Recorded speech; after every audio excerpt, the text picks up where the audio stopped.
I don't give a shit if anyone sees this or not. All of my recent videos have been very controversial, so I want to take a little bit of a step back and talk about something that makes me happy rather than disgruntled. Of course, switching from talking about politics to religion is hardly less controversial, but discussing religion is actually pretty peaceful and fruitful if you simply choose to ignore people who come in packed to the brim with condescension and anger for no reason other than personal biases. So we're going to choose to be comfy, and that is that. Things are going to be a little bit dry and heavy in terms of philosophy for a while I start out, as I outline some logical proofs of God's existence, but if you want to hear about how I found overlap between Christianity and Stoicism and life in general as well, then stick around and I'll come to that later. In my last Q&A stream, which, it was a good while ago now, somebody asked me if I was religious, and my answer was basically that I didn't know. For a very long time prior to this, I'd been an agnostic deist. Agnostic because I believed there was no way to truly know if an intelligent higher power does or does not exist, and a deist because through Aristotle's... What do you mean by higher power? Like, that's so vague. Like, that's so fucking vague. That could mean anything. Like, what do people mean by that? I believe in a higher power. I don't know what that means. A higher power. It's like, that could mean anything. Metaphysics, I came to learn of the unmoved mover. So when people tell me, do you believe in a higher power? I always ask them, be more specific. Which shows that the universe is full of motion, but that all motion must be traceable back to a starting point, which was not itself moved. I know what that means, and I didn't know Aristotle said that, but I'm 100% convinced upon hearing that Aristotle was an enlightened mystic also, because I know exactly what that means. I don't think the person who made this video knows what it means, but I know what that means. This would have to be considered God, but only as a title for a creator, not necessarily a personal and intelligent deity deserving of worship as that in classical theism. In quick succession after this Q&A, both my agnosticism and deism became knocked down, and after spending this entire summer researching, questioning and adjusting my entire way of thinking about existence, I am a Christian. Before I go on to explain why, I will simply ask that if you are not interested in actually listening to the reasons behind why I made this change, then please just stop listening. I'm happy to have any discussion on any relevant topic to this, only Congratulations on your conversion. I'm very proud of you. provided it is in good faith and done with Just kidding. Go fuck yourself. willingness to learn. I was an agnostic for all of my early 20s, but I was a thoroughly anti-religious atheist edgelord in my teenage years, so I know how to spot an obnoxious time waster because I was one, so basically just don't even try it. Don't worry, I've spent like so much of my life just wasting it on fucking... Never mind. So a while ago I made a Twitter thread I blame the about masses for that and my shit family. why if you hold to the tenets of Why I have a grudge against everyone and I'm so emo, pretty much. Austrian economics, you should give classical theism at the very least some serious consideration if you haven't already. I thought this would cause all sorts of drama, but the reception was actually entirely peaceful and agreeable, which is what gives me confidence that the comment section on this video also could be. Allow me to... Austrians uphold the validity of a priori reasoning at its starting point, lines of logic that do not require empirical validation. This is because they are based on postulate axioms about human nature. Famously, man acts. Okay, anyone who doesn't have a philosophy degree, including myself, has no clue what any of that means. It's basically just gibberish. Even empirical... But, you know, if your response to that is, why don't you get a philosophy degree? My response is, nature is very simple. Nature is very, very simple. You know those rishis who wrote the Upanishads? If you read the Upanishads, even a 5-year-old could understand what's written in them, and all of those people who wrote those Upanishads, they were all enlightened mystics. They were just, you know, they just meditated, like they just went outside, they prayed all the time in nature, and meditated, detached themselves, isolated themselves, and then eventually attained enlightenment, the realization of their essential irreducible nature. And so they didn't have philosophy degrees. They weren't masters in, you know, in reading different philosophies, and at least not the vast majority of them, maybe a few of them. And that's what they came up with. So, I shouldn't have the response of, well, why don't you get a philosophy degree so you can actually understand? Because it's not necessary. You don't need a philosophy degree to attain enlightenment. So that would be my response to that. But I just wish that these philosophical jargons would kind of be simplified. Empirical science requires axioms, namely that the universe exists and, most importantly, that the universe is intelligible. Why is this believed? Intelligible, at least in classical philosophy, means like spiritual, basically, like noetic, mental, whatever. These are not empirical claims. They are the foundation required for empirical research. Without them, nothing is empirical. So science itself is unscientific if you were to be polemic about it. Not all knowledge is gained through empirical verification. This verification needs a priori axioms. Again, sorry, I mean, if you're expecting me to give some awesome rebuttal to all of this, I don't even understand what's being But said. internet science worshippers will tell you everything needs this verification to be true. Axioms. The universe exists. Everything within it is moving and changing. I'm a simple man, I just pray and I meditate and I read a couple of books every now and again. I'm not some, master epistemologist. And philosophy, by the way, in its original meaning, means something completely different today than it did during the time of Pythagoras and Heraclitus and so on. Because Pythagoras, and I think Heraclitus and others, call themselves philosophers, lovers of wisdom. And it's thought that Pythagoras was inspired to call himself that because he was initiated in ancient Egyptian temples, and one of the epithets of Thoth was the lover of wisdom, or Merak, and that's why they think he got it from.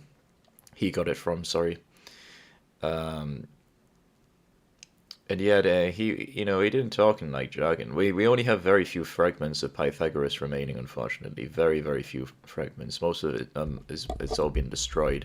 But the very few fragments we have, it's just aphorismos. It's like short, vague aphorisms, basically. There's a difference between epistemology and philosophy. What we're dealing with here is epistemology. So basically we're using, inductive, deductive to arrive at objective truth and so on. And Western epistemology, not philosophy, epistemology, has taken that and pretty much amplified it times 1,000, added loads of new terms that weren't even there in original ancient epistemology, as exemplified by Plato, although he just uses it to make his point that we don't actually know anything, because he points out in Theado that there is no objective reality. He actually says that we just arrive at different degrees of it. And this is why he employs the Socratic method to contradict everything, to instill aporia or confusion or doubt. There's a reason behind all of this.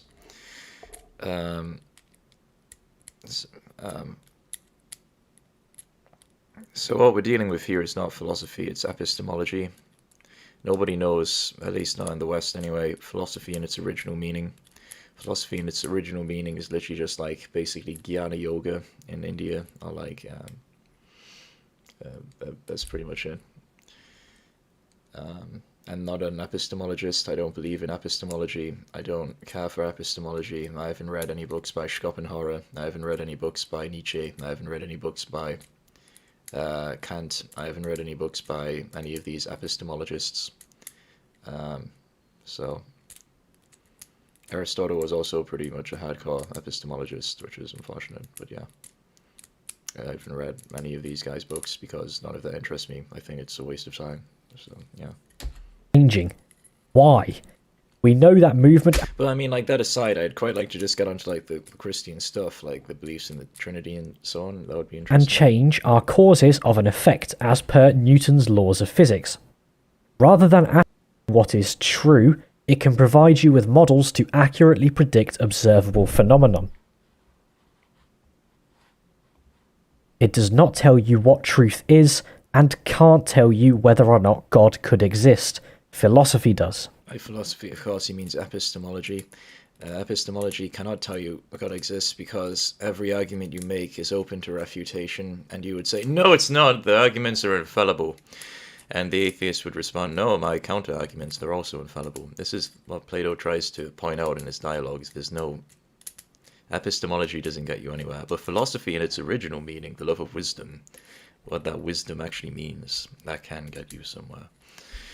But that's not what we're dealing with here. So that is agnosticism out of the way.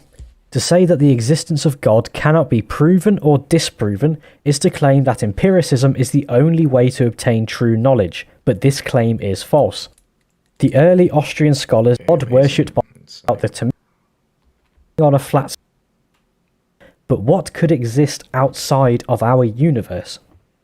A deist as I used to be would agree with all of this argument, but stop at the final question, throwing their arms up in the air and saying there's no possible way to know.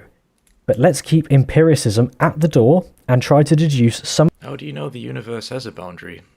How do you know if outside of the universe there's just more universes?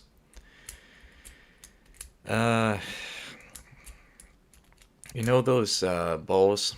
And we're on a ball right now. If you walk across the ball, you end up going back to where you started originally. How do you know the universe is in the exact same way, where if you try to reach a boundary, you just end up going back to where you started, because it's round, like a torus? What does this... I'm not criticizing, I'm not being kind of confrontational, I'm just trying to understand, like, what do you mean by outside of the universe? When Aristotle says God is outside of the universe, I assume he's talking about outside of it as in transcendental to it. So, for example, a screen is transcendental to a movie. Another example is the ocean is like transcendental to the waves, or the depths of the ocean, transcendental to the ocean. Or the sky is transcendental to the clouds. Why? Because the waves on the ocean, the objects and characters in a movie, and the clouds in the sky, they're just an appearance of the ocean, an appearance of the screen, and an appearance of the sky. They're all just appearances. And in the same way, everything is just an appearance of the substance, the reality, the ultimate substance. So when you say God is beyond the universe, what that means is that God is subtler within everything. Everything is the appearance of God. Just like the objects and people in a movie are the appearances of the screen. It doesn't mean like God is some supernatural ball of light who exists outside of the boundaries of the universe, and then he like manifests the universe out of the substance of non-existence. And then, like, that doesn't make any sense. Like, if you're going to quote classical philosophers, please don't take their enlightened philosophy out of context. Theos, the god, and by that, what is meant is not some, like, you know, higher power, whatever that even means. What it's referring to is what Heraclitus, Parmenides, Plato, of course, Plotinus and others refer to as the macrocosmic psyche. So we have a psyche, we have thought forms in our psyche, we have all these different aspects of our psyche. Our psyche generates a dream world when we fall asleep at night, and the idea is that there's a psyche, but it's like more powerful than an ant psyche or a human psyche or a god's psyche. It's like the most powerful psyche imaginable. And everything is basically like a thought form generated, organized, projected by that macrocosmic psyche, just like how in our dreams at night, everything we see in the dream world is actually just a projection or an appearance of our microcosmic psyche, like that, but on like a grander scale. And it stands to reason because if it can happen in our dreams at night, so we fall asleep, our psyche generates a whole dream world, it projects it into existence, presumably through various layers, and then it localizes into a body. And then it forgets its original nature, and then it starts having experiences through that body. So throughout the whole dream world, we were kind of suffering from this delusion that we're this individual subject in this dream, and we're suffering. Well, that's normally how it is in my dreams anyway, because my life's horrible. But throughout the whole ordeal, the reality was that we were everything. We were the dreamer's mind, which was projecting everything. So, I mean, if it can happen in a dream world, I mean, maybe we should be open to the possibility of it, like, being on a macrocosmic level. Maybe it's the exact same thing. Like, there's a macrocosmic psyche, generates, projects, organizes everything, but more complex than, like, in our dream, because it's more powerful psyche, and localizes into bodies through various stages, and then it forgets, and we should be open to the possibility. And now, the dreamer's mind is within everything in the dream world. In the same way, the macrocosmic psyche, the dreamer's psyche, is within everything that is seen in the dream world, because it's its only substance. It's the only substance that's there in the dream world, just projects into existence. In the same way, there's only one substance that is in existence, and that's the macrocosmic psyche. And that can be personified as like Apollo or Jupiter, or whatever god you want, personified as Germanic gods, as Celtic gods. I don't care, whatever. So that's the macrocosmic psyche. The third hypostasis. And that is the substance of everything. It's the reality of everything. It's the mover of everything. It's underlying everything. It's the foundation of everything. It's not that it's this ball of light or this being who exists outside the boundaries of the universe. That's not what's meant when it says it's outside of the universe. It means that it's transcendental to matter, to the universe. It's transcendental to everything.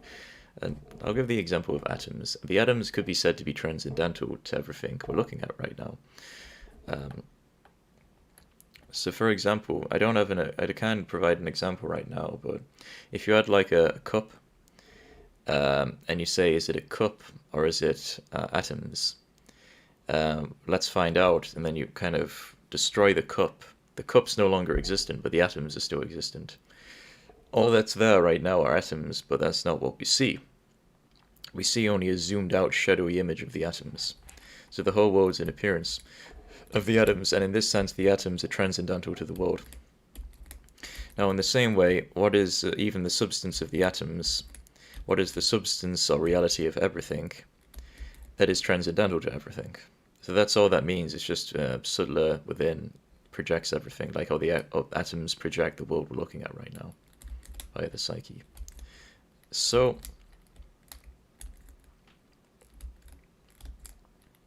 that's what it means when it says God is outside. It doesn't mean like, no, the universe has like a physical boundary and then God is like this being who's located like outside of it. And it's like, what does any of that even mean? It's like totally misunderstanding the enlightened philosophy of these ancient sages. That this unmoved mover would need to have. First, in order to move without itself being moved, it would need to not have a physical form. As all motion of physical things requires a previous motion, the first mover must be different from this, and if it did not require prior motion to move, it cannot be physical. And given that no matter existed before the moment it came into existence, this mover must be immaterial, and this has the exact same meaning as not being physical. Trying to imagine such a being is of course tough, but we have to remember that we are physical beings, and all of our motion comes from previous. That depends what you mean by I. When you say I am a physical being, are you referring to my body? My body is definitely not who I am. You know, I was looking in the mirror yesterday, and I was looking at these hairs on the top of my head. If you meditate for a while, you begin to notice the world in immaculate detail. And I was looking at these little hairs coming out of the head, and it's an object that's observed by me. It's an object. I'm the one who observes it. I'm the subject, and I'm not an object. I'm not what I'm looking at. I'm the one who's looking at it. The body is observed by me. How can it be me? It's observed by me. It's seen by... I'm the one looking at it. It's an object. And of course, even from a Christian standpoint, when the body dies, what happens to the body? It just looks... It's just revealed what it always was. It just bloats up and it looks like an empty coat. That's literally what it looks like when a body dies. And the masses are shocked by that, like, because they're fucking idiots. They spend their whole life identifying with their body, lost in the macrocosmic dream. And then suddenly, when someone dies, it gets revealed to them. No, it's just like a fucking code, basically. It's not who you are whatsoever. And then it's like, oh my god. They have like an existential crisis from that, which is good. That's what initiated my spiritual journey. So, spiritual journey sounds kind of gay, whatever. The point is that we're not the body. Thank God. Like, oh my God, you wish you were the body? Maybe if I was a woman and I had a beautiful, face, because not all women are so beautiful, unfortunately. Maybe in like Eastern Europe and Ukraine, but not in the United Kingdom. Not in the United Kingdom. Unless they spend like £3,000 every month on like plastic surgery and spa, but that's just artificial garbage. Like, and makeup also. It's all artificial. It's all totally artificial. The point is that so few people are even born with good-looking bodies, and even those good-looking bodies are just totally apish. They're ape bodies. Like, thank God we're not our bodies. Why the hell would you want to be the body? Thank God. And so we're not our body. We're not physical beings. That's my point. The psyche, though, I mean, I don't think that's physical. It is moving because it's changing, like our imprints. Tupai in ancient Greek. Sorry, I can't resist the ancient Greek words. Tupai! The imprints. They're constantly, which means our likes and dislikes. They're constantly coming and going, and that's what makes us an individual person, our likes and our dislikes. Or arguably also there's the nous, which is like pure consciousness, which is even anterior to that. That's true. And that's really what makes us an individual person. That's true. But the psyche is considered in ancient classical philosophy to be different from the nous. Because the nous is like, it can exist without the psyche, as I've experienced from unmeditation. The nous, the individual, pure consciousness, our individuality, as before total dissolution into the one, can exist without the psyche. They can. So, even when all the imprints, likes and dislikes are gone. So, but even the nous can change very, very, very slightly, in the sense it's able to kind of revert into itself or dissolve into itself. And then when it does that, it just becomes that substance I was talking about before. Not the macrocosmic psyche, the essential irreducible nature of the macrocosmic psyche. That's the first hypostasis, the one, talked about by Heraclitus, Parmenides. Christian mystics also, like Meister Eckhart. They're not talking about God as like macrocosmic psyche, organizer of everything, supreme lord. We're talking about him now as irreducible essence of that, which also turns out to be our own essential irreducible essence as individual psyches, as individual beings. This can be experienced. It's for us to experience. It's not to conceptualize. It's for us to experience via unmeditation and worship.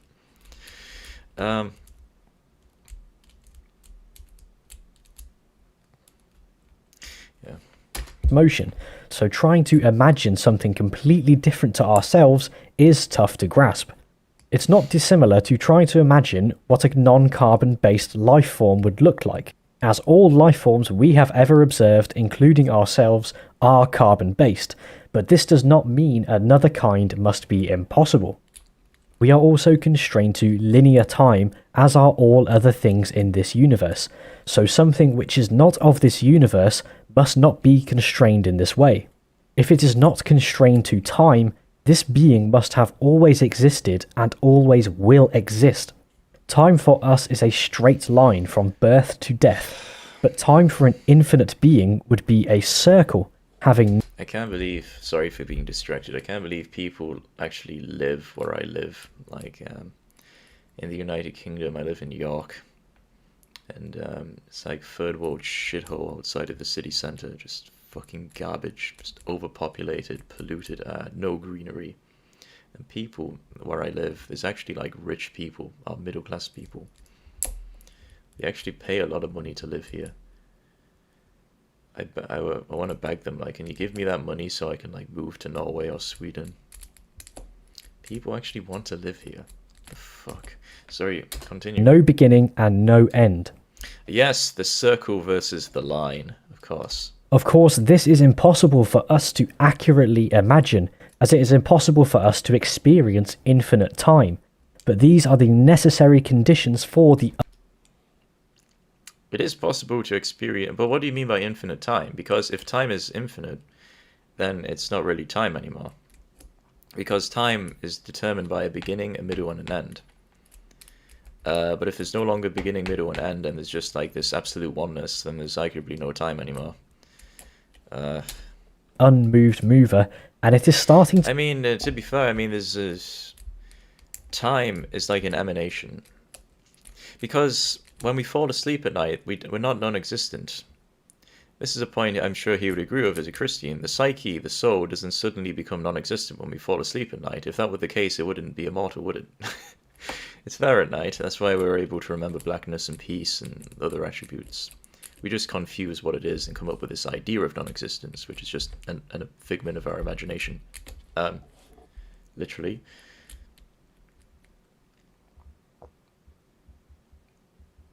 So, this... So I mean, when we fall asleep at night, we're in the lowest region of the nous cosmos, and that's why there's no time, because time, as we experience it, only exists in the physical universe. And people would say, "Oh, time's an illusion." Yeah, well, the whole material universe is an illusion. What's your point? It's like, yeah, no shit. That's so. Anyway, yeah, it's the time we only experience it in the material universe. When you fall asleep at night and you enter into the nous cosmos, the lowest region of it, where it's black, getting absorbed into it, there is no time there because it's outside the material universe. And yet still, there's forms there, noetic forms, not material forms, hyper-intelligent forms. And yet they also have they're changing shape. They have a beginning, they have a middle, and they have an end.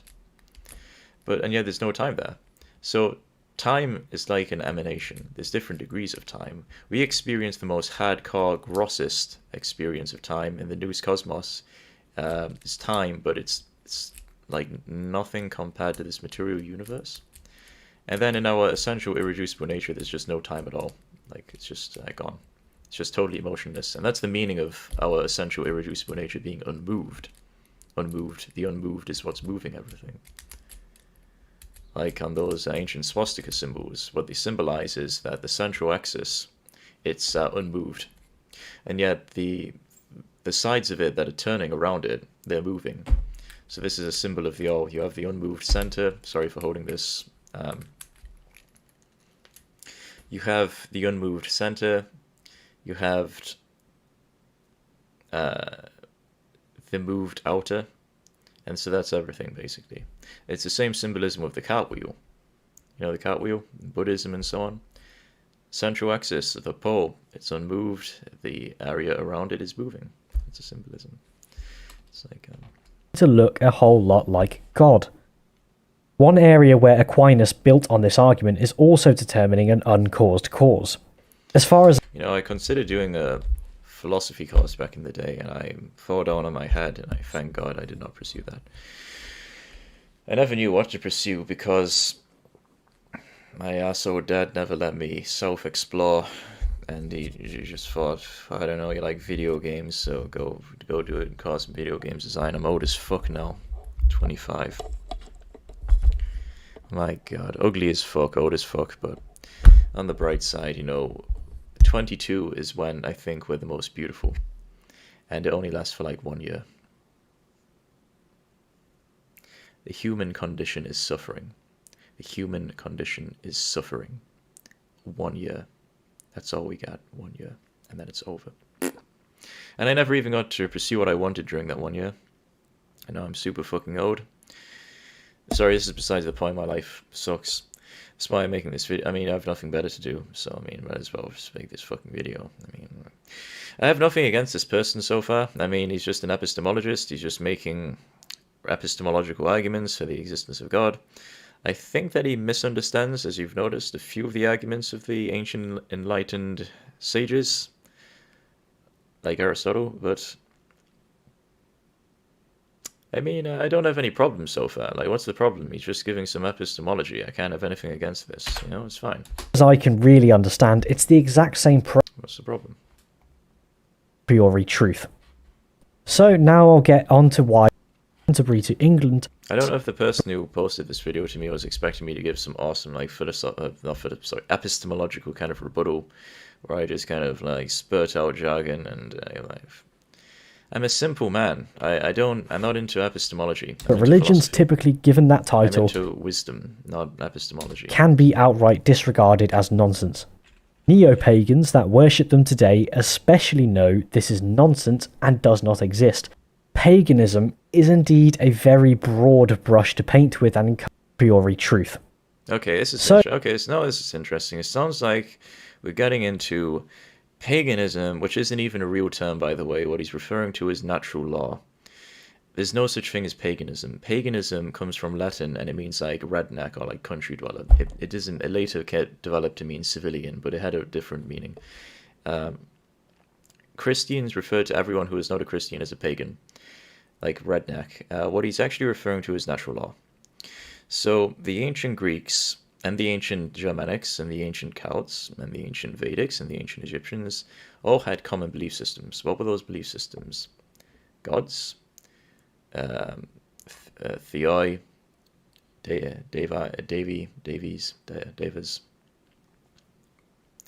The psyche is immortal, the psyche, the chitta. We need to break free from our cycle of reincarnation, samsara, metempsychosis in this world. And when you break free of it, that's called satorya, or moksha. How is that attained? Purification via worship, puja, catharsis, theurgy, if you can use the term, there's other words for it. And also the enlightened sages among both cultures, like Plato and the rishis, more common in India and in ancient Egypt because these cultures were more spiritually advanced. But even in cultures like ancient Greeks that were a bit more materialistic, you still had these enlightened sages, just not as common as, say, in ancient India. So, like, Parmenides, Heraclitus, Plato, Plotinus, the rishis. These ones talk about our essential, irreducible nature.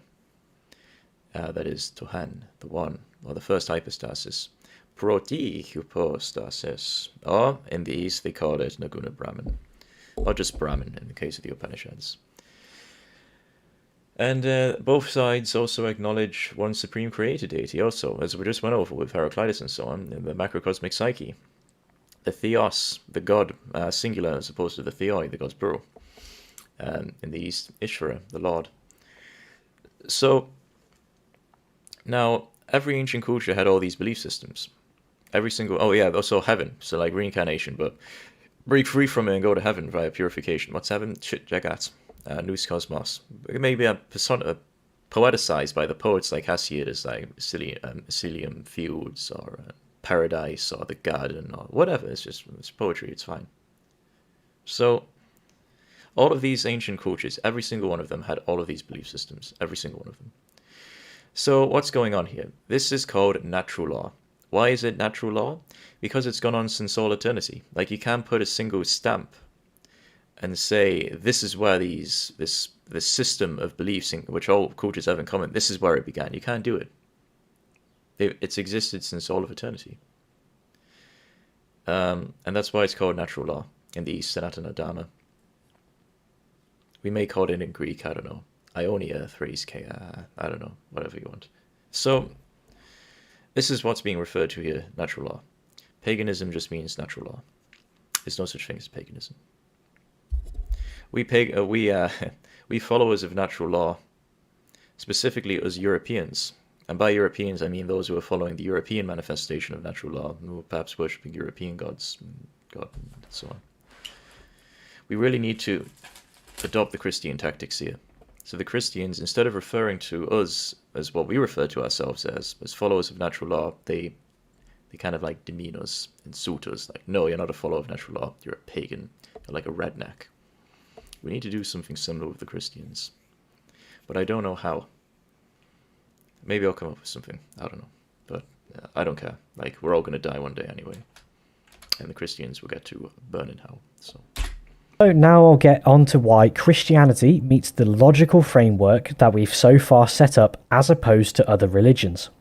First of all, paganism is indeed a very broad brush to paint with and encompasses a lot of religions.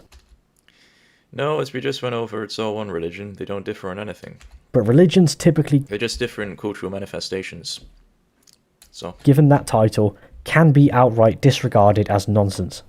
Neo-pagans that worship them today especially know this is nonsense and does not exist. There you go. Are you going to give? I mean, actually, I don't care. Like, if you're entitled to your opinion. but choose to follow them anyway, showing themselves to be LARPers of the cringiest variety. That's true, and that's a big problem. That is a big problem, and I agree with you there. Look, we can both come together and we can both burn the LARPers at the stake. That is something I agree with you on. The problem is that with these LARPers, I get what you're saying, it's a big problem. But the reason we have LARPers is because they don't chant. They don't chant the holy names. When you chant the holy, I think you'll be familiar with Thomas Aquinas. I think Thomas Aquinas said, unless a man is prayed to the point where he's like no longer aware of like where he is or who he is, he's basically just like a neophyte, something like that. Completely true. These people, they haven't chanted the holy names, they haven't unmeditated, and they haven't read philosophy. In other words, they haven't accumulated self-knowledge. And this is what we end up with, it's just like cringy lapping. So yeah, I completely agree with that, it's a big problem. Greek mythology, for example, said that the gods live on Mount Olympus. Homer was a poet. I don't know what more to say. He was a poet. I don't know what more to say. Like, the ancient philosophers describe heaven as, and this is something he'll be familiar with because he's a Christian, he believes in heaven. They describe it as the Chit Jagat. Sorry, that's East. Nous Cosmos, or in the case of Proclus, Nuitas Cosmos. This is how they describe heaven, and it gets poeticized. So in Christianity, for example, it may be poeticized as like paradise. Does that mean we're talking about like a beach with like palm trees, with like so like somewhere in like somewhere in like a African island? No, it's poetry. Homer was a poet. So, and all the philosophers of the time who came after Homer, Plato, Proclus, Damasius, I think Plutarch, Porphyry, Plotinus, they all give their commentaries, Celestius, countless, I mean all of them, they all give their commentaries and interpretations on these poetries, on these mythologies written by poets. And they explain, this is what it symbolizes, this is what the poet's trying to convey. So this is what the ancients believed, this is what we acknowledge. For some reason you seem to think it's literal. But how come you don't apply the same logic to the Bible? The Bible has the story of the Garden of Eden, of Genesis. And if you take all of that literally, that there was literally a snake who coiled around an apple and he spoke English, and man and woman were both naked, and they both lived in like a garden, I think you belong in a lunatic asylum, and I think anyone who's not a fucking idiot would agree with me. But presumably, I hope to God, you take that metaphorically. Why? Because it's poetry, written by poets who are trying to convey certain metaphysical meanings. So you apply that logic to the Bible. Why not to the natural law? Why not to the Vedas? Why not to the Puranas? Why not to... Although Homer's mythology is pretty shit by comparison, I don't think it should be compared to Vedic mythology, which is far superior. Again, it's not blasphemy to say that in Europeanism, the European religion, because Homer is just one poet. There's no, like in Vedicism, Hinduism, for example, if you reject the Puranas, it's not like you're blasphemed as a heretic or something. It's like, well, it's written by one poet. The Vedas are a bit different because they're incredibly religious in nature, unlike these other mythologies from different cultures, which are just far more less religious in nature. Less sanctified, I mean, in terms of devotion, bhakti. I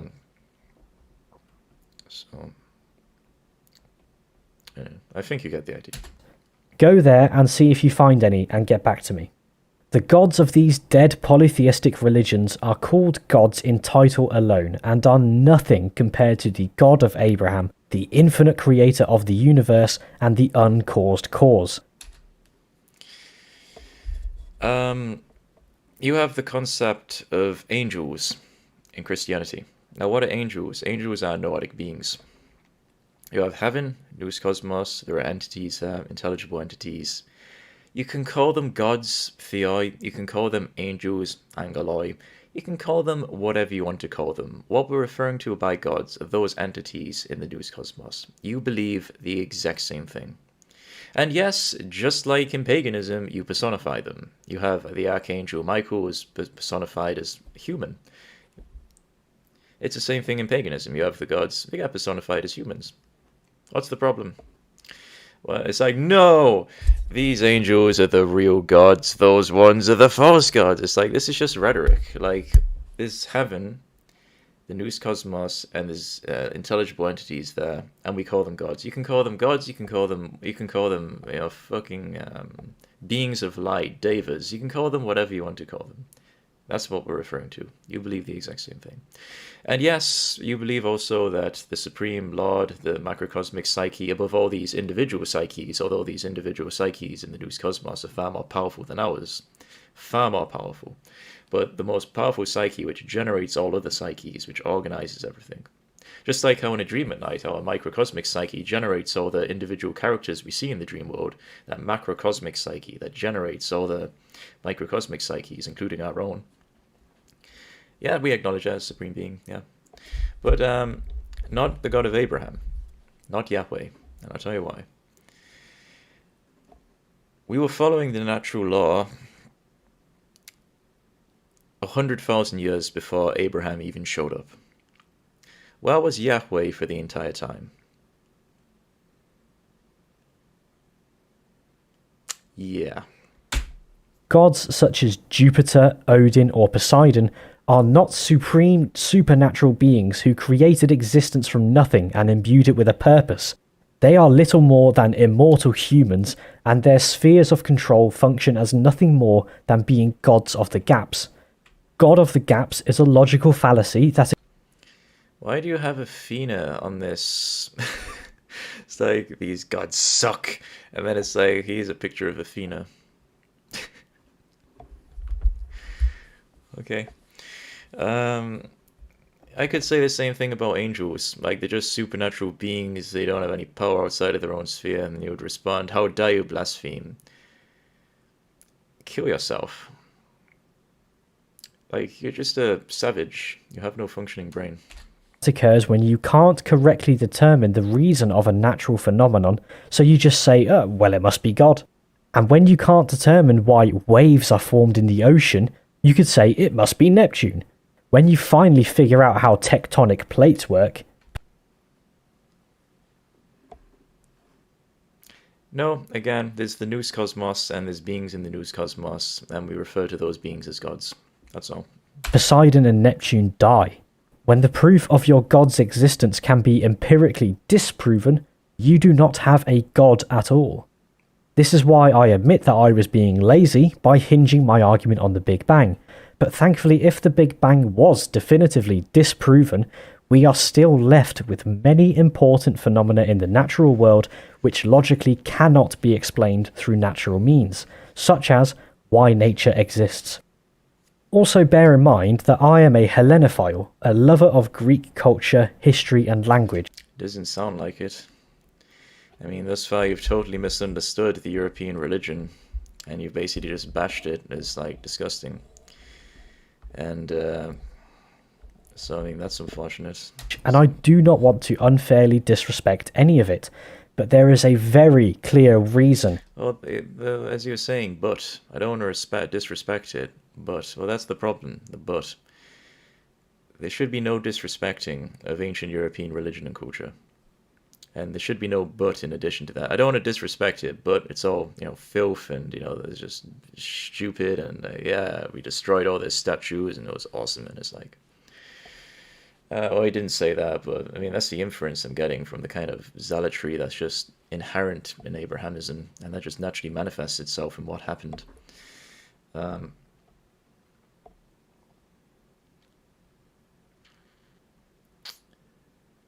It's like... what I mean by disrespect is that it's like he didn't read the arguments at all. Like, you have the works of Proclus, Iamblichus, Plato, Heraclitus. It's like he didn't read any of it. Or because he doesn't meditate, the meaning that's being conveyed doesn't really become a lived reality for him.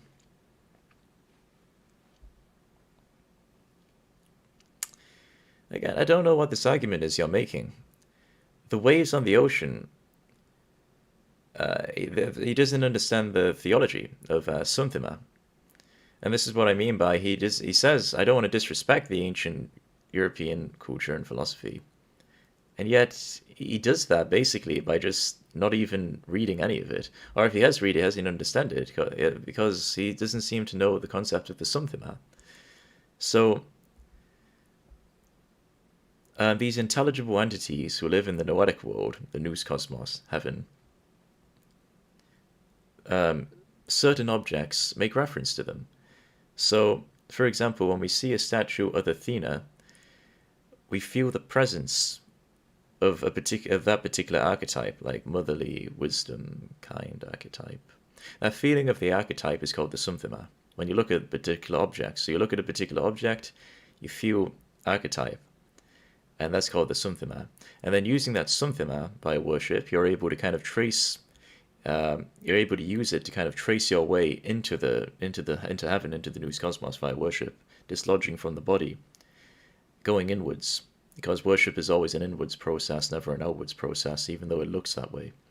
And then, so you go towards that noetic being, who is the source of that somthima. That's how it works. That's and these somthima pervade loads of different objects in the world, like ocean, and it need not be an anthropic object, like for example the agalma, the statue or receptacle of Neptune. It could also just be an aniconic object like the ocean.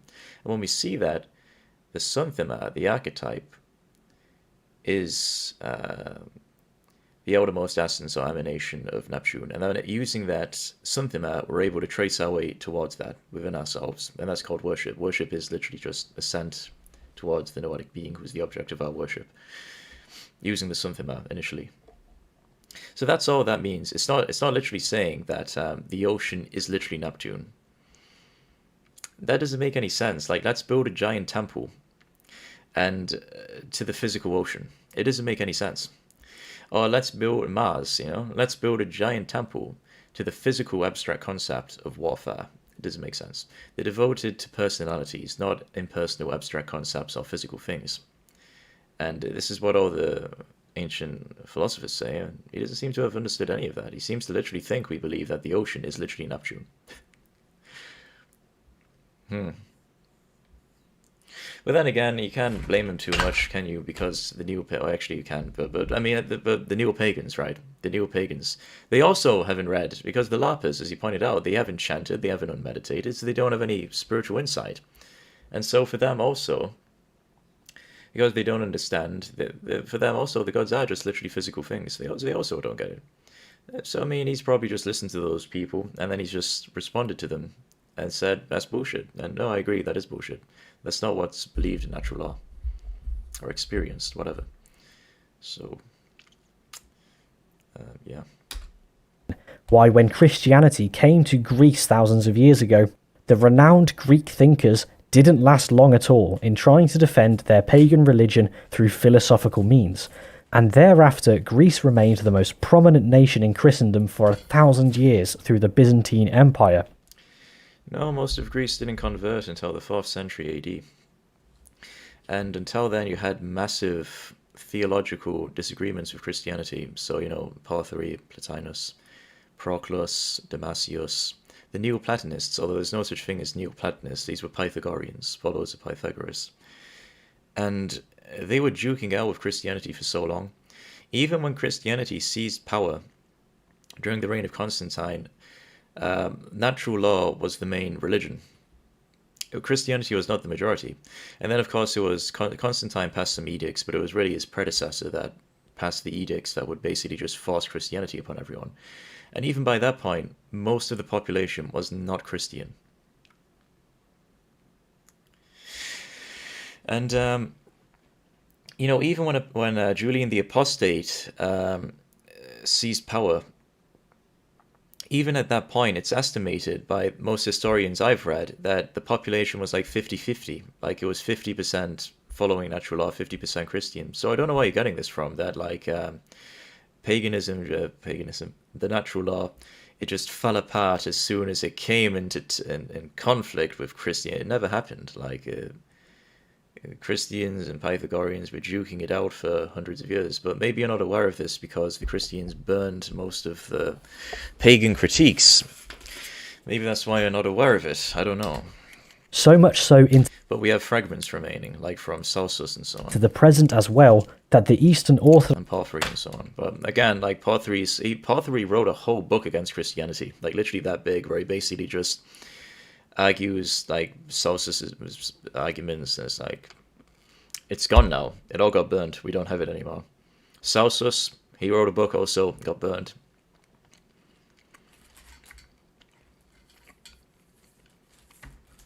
Plotinus was pretty critical of Christians, but he referred to them as Gnostics because to him, pretty much anyone who talked about Christ was pretty much agnostic.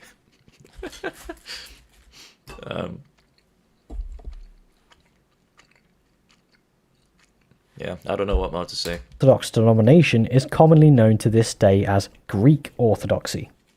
The history of paganism, its tales and effect on ancient cultures are indeed fascinating, but trying to claim that they have any sort of equal or greater basis than our monotheistic God is nothing short of deluded. Here's an example. You like epistemology? Here you go. The natural law existed 100,000 years before Christianity even showed up. There you go. It's like, hello, Yahweh. Hello. We've been waiting 100,000 years. Why the fuck are you? And then, like, 100,000 years later, he finally said, okay, I'm here now, guys. I'm here. I'm the one true God. All the other ones are false. Fuck them. And they don't even exist. It's just angels. And even though those are technically gods, but whatever. Whatever. There is just me. There is just Yahweh. I am that macrocosmic psyche, and you need to now go and kill everyone who disagrees with me. That doesn't sound like the supreme monotheistic God to me. That sounds like a lunatic. But then again, like, who am I to call the people lunatics? So whatever, it's fine.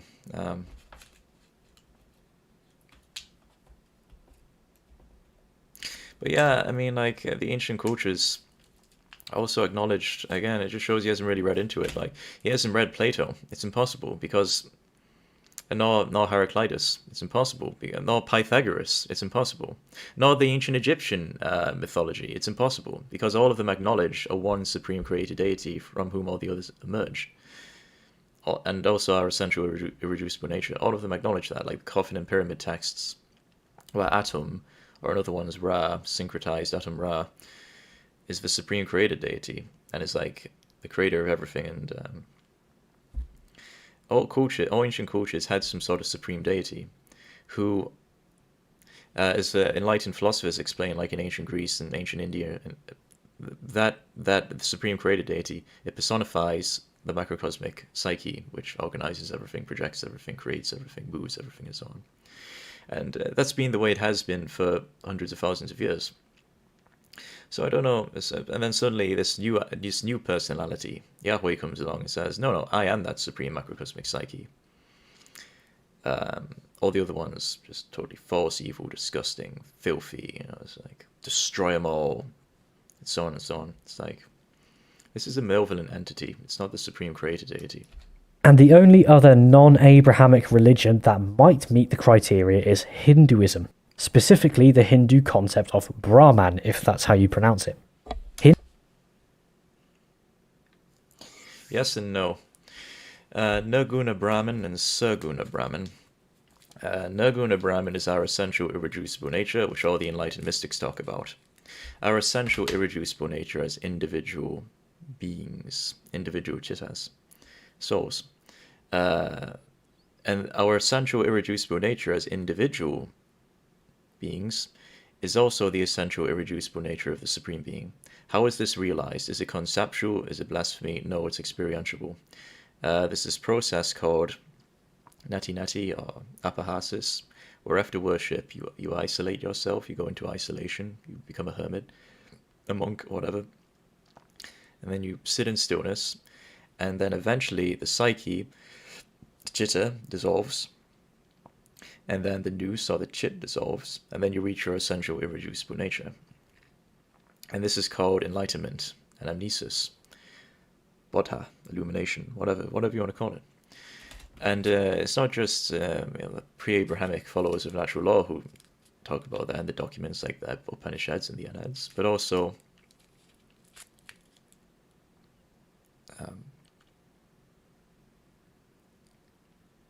Abrahamic mystics like Ibn Arabi and Rumi and Sufis and Meister Eckhart and so on. So it's experiential. I myself have experienced that. You can also experience that. So. But Sarguna Brahman is something different. That's what we were talking about before. The macrocosmic psyche who organizes everything, projects everything, creates everything. That's the supreme soul. Not the essential, irreducible nature of the supreme soul.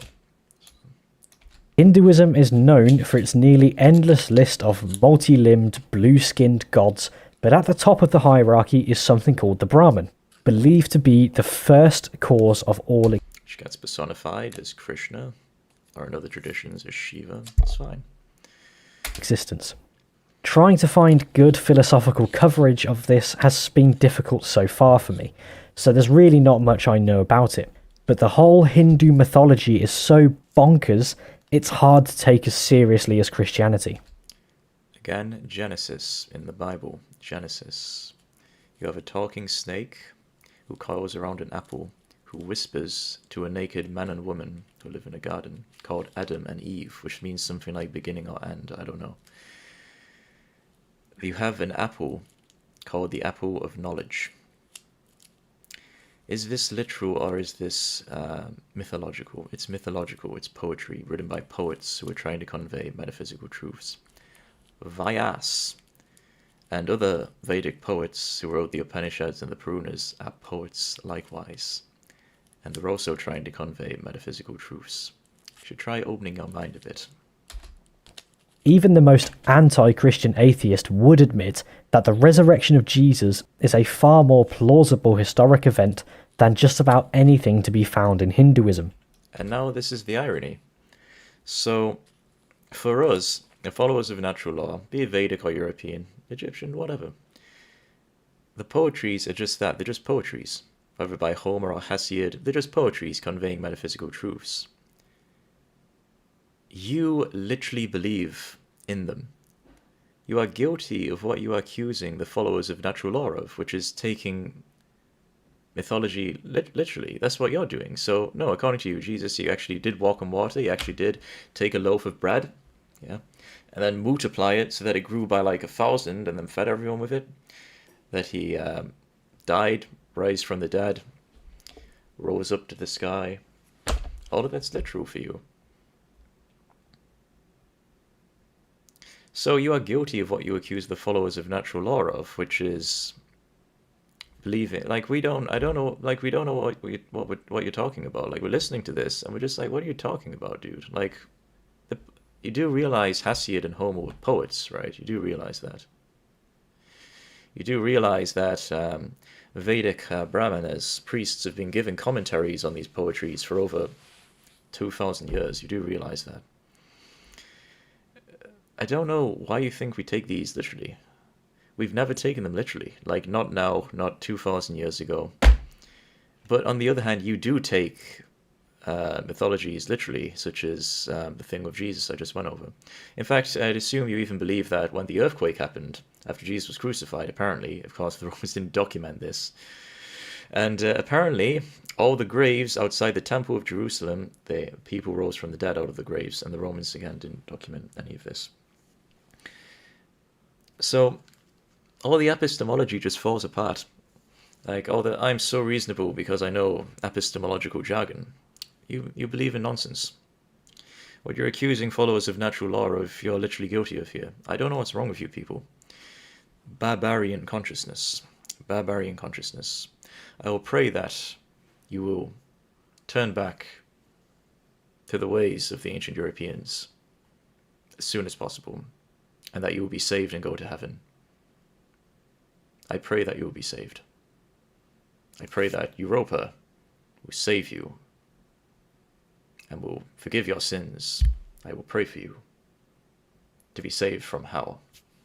I will pray for you. Thank you. And one last one I'll mention is Buddhism. And while I admit I know next to nothing about That was the refutation of fucking paganism. Are you serious? That was all that was there. I think I understand that they don't believe in any sort of... Also, the title of this section is called Contra Gentiles. Gentiles is a term originally used for non-Jews. But of course, with Paul, Judaism stopped being an exclusive, no, this is just for Hebrews, and then it became like a universal thing. Like, no, the non-Hebrews, they can also be God's chosen people as long as they worship Yahweh and like adopt all of our values. It's like, okay. ...of personal God. So again, they don't fit the philosophical criteria. Now, judging Christianity against the other Abrahamic religions of Judaism and Islam is when things get deep.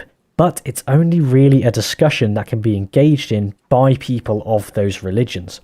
Lots of the debate is found in scripture and by determining the personality of God, for lack of a better term. Again, God apparently has a specific personality, and this is another proof Yahweh is not that supreme macrocosmic psyche, but a malevolent entity. Besides the fact that it took 100,000 years for him to show up, he has a very specific personality, right? You read the Old Testament, he has a very specific personality. The supreme macrocosmic psyche does not have such a specific personality like that. That doesn't make any sense. It's like, so if you think God he has like infinite good qualities and so on, does not exist and whatever, there is no such thing as scripture, it's not really a conversation you can get too invested in. All three Abrahamic religions start from the same point and share much holy scripture, and as such they have the same notion of God, but I don't agree with the opinion that many people hold, which is that all three have the same God. If in each religion God teaches different morals and has a different character, he cannot be considered the same person, but they do share the same characteristics of being infinite and immaterial, etc., and the creator of all. One of Thomas Aquinas' other main influences than Aristotle was Moses ben Maimon, a Jewish scholar, and modern Christian philosophers such as William Lane Craig have revived the Kalam cosmological argument deriving from medieval Islamic scholasticism. So, to get to the core of justifying Christianity over those others, we have to go straight to Christ.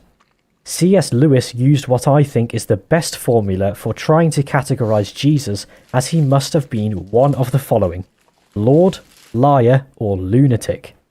If he was indeed the Word of God... Hang on a moment. The only thing we have about Jesus initially are the letters of Paul. And Paul lived decades after Jesus even showed up. The first gospel wasn't written until after Paul.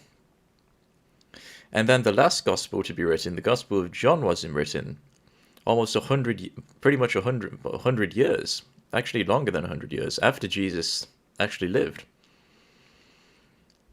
We don't know who the hell Jesus actually was. We just know that he was a person who lived, according to the Roman document, who lived in Judea, and he was a zealot who pissed off the authorities, and therefore he got crucified. That's literally all we know. Everything beyond that is total speculation. Now, the problem is that each gospel comes up with wildly new innovations. So the Gospel of John, for example, contains the entire birth in the manger scene. The birth in the manger scene, that's super important, right? Pretty important event in Jesus' life. It's not mentioned in the earlier Gospels of Matthew or Luke, and it's not even mentioned by Paul in any of Paul's letters. He doesn't mention it at all. And it's like that with many other aspects. Like, for example, I think the thing where there's like an earthquake and all the bodies rise from the dead, I think that appears in the Gospel of John. It doesn't appear in the earlier Gospels.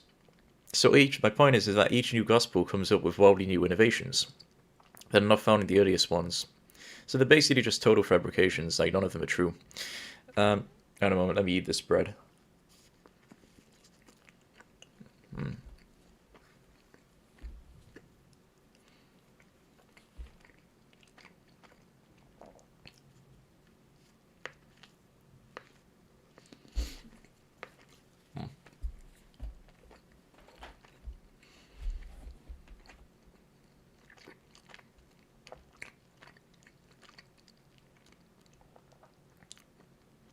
Alright, thank you, I'm done.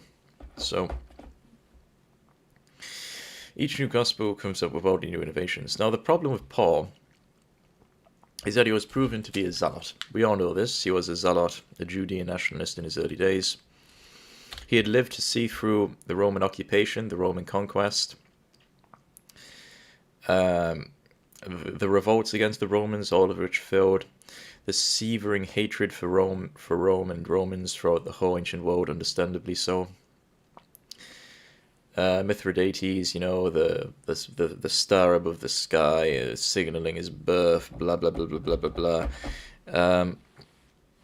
Led a revolt against the Romans. Paul lived through a lot of this, and he was a Judean nationalist. Now, how is he going to bring down the Roman Empire if all violent methods have failed? Instead of preaching, fuck the Gentiles, they're subhuman, he instead says the Gentiles can be saved if they convert to Judaism, because Judaism essentially what it was. Through Christ, because Christ is like, he came and then he like did a bunch of stuff, so it's all hunky-dory now, Gentiles can become, you know. So what does he do? He blatantly turns sons and daughters against against brothers and sisters, and against father and mother, and gets people to basically convert. And as he does this, it undermines Roman hegemony, influence, social structure, religion. This is the intention the entire time. It has nothing to. It's not like he legitimately believes in anything he actually taught. It was all just his end to basically convert the Gentiles and destroy the Roman Empire. That was like the entire intention of it. It's not a coincidence. You mustn't think that it's a coincidence that all of this happened after Rome conquered Judea and a bunch of Judean revolts failed, and then suddenly Paul turns up with like this new revelation. You mustn't think that's a coincidence. It's not a coincidence. It's not a coincidence. And this is why, and there wasn't just Paul, but other people working on it, and that's why each new gospel comes up with like wildly new innovations in order to convert people, just like total fabrications. We don't know what Jesus actually taught. In reality, he was probably just a zealot who lived in Judea, and then he got executed. That's literally all we know. And then everything in the Gospels was written like countless decades after he lived. They weren't actually written by Matthew or Luke or John. Of course not, because John lived almost 100 years after fucking Jesus actually existed. We don't know what he actually taught. So this isn't reliable. It's like, he's either a lunatic or he's God, or he's like, this is just... We don't know what he actually taught. God made flesh who died for our sins and... Again, before you were accusing... I don't know what the hell's wrong with this person. Like, there's something wrong with your personality. I will pray for you. I will pray for you. I will pray for you. So before he was accusing the followers of natural law, I know you literally believe in like these poetries. Like, you literally believe in like, you know, these poetries is written by Homer and Vyas and so on. And it's like, no, you don't. And then now he's saying like, no, Jesus, like God, that macrocosmic psyche, he like became flesh, so he became matter. It's not like he incarnated into the material world in order to teach people. No, he literally became physical matter, like flesh, basically. And then he died, and then he like rose up again, and then he became like himself. It's like,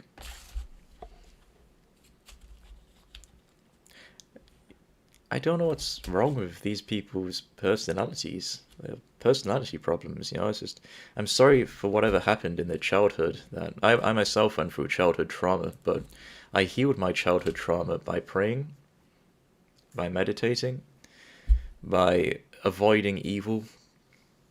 I didn't embrace my childhood trauma by taking it out on everyone else, by, you know, being like, fuck these guys, and fuck these guys, and fuck these guys, and everyone's wrong except me, and screw all of them, and they'll all burn in hell, and glory, and fuck them all, and destroy them, and like, that's not the way to heal childhood trauma. I will pray for you. I will pray for you to be saved from hell. It's not too late. Europa can save you. Europa can save you. She can purify your sins. She can forgive your sins. She can take you up to heaven. She can save you from hell. It's not too late. She can save you. I will pray for you. rose from the grave, he is Lord. If he was some sort of ancient magician who fooled everyone, then he was a liar. If he completely fabricated his claim to be the Son of God yet truly believed it, then he was a lunatic at the same level as a man who calls himself a poached egg. Nothing wrong with being a lunatic in the spiritual sense. Look at Rumi, look at Ibn Arabi, look at Plato, all totally batshit insane. It's fine. One thing that Jesus could not have been, as some secularists try to describe, is some sort of moral teacher who was so fantastically good that lots of people followed him for thousands of years. That is the essence of Buddhism, but Jesus did not leave this avenue open in terms of understanding him. He claimed to be the Son of God as part of the indivisible Holy Trinity, and we must determine whether or not that is true. Holy Trinity, completely stolen by the Pythagoreans, by the way. First, second, and third hypostases, but they even use the word hypostases in Christianity, completely stolen. It's like, there's no good argument for the things that came before Christianity, and it's like, but then why do you use all of their terms and concepts, including hell, by the way, Tartarus, and including salvation, Soteria, and including, like, everything that exists in Christianity is just taken from the natural law, paganism, that came before them, but they're kind of like jumbled and remuddled and just corrupted, and it's like, if the natural law sucks so much, then, like, why do you love their theology? Like, why do you adopt all of it and just, like, mass all of it up? Like, we advocate the original thing, like Coca-Cola, in contrast to Pepsi. We're the original thing, but like this Trinity and indivisible and incarnation, and this is like Pepsi, and being saved, this is like Pepsi. This is like a cheap knockoff of the original thing that came before them, which is the natural law.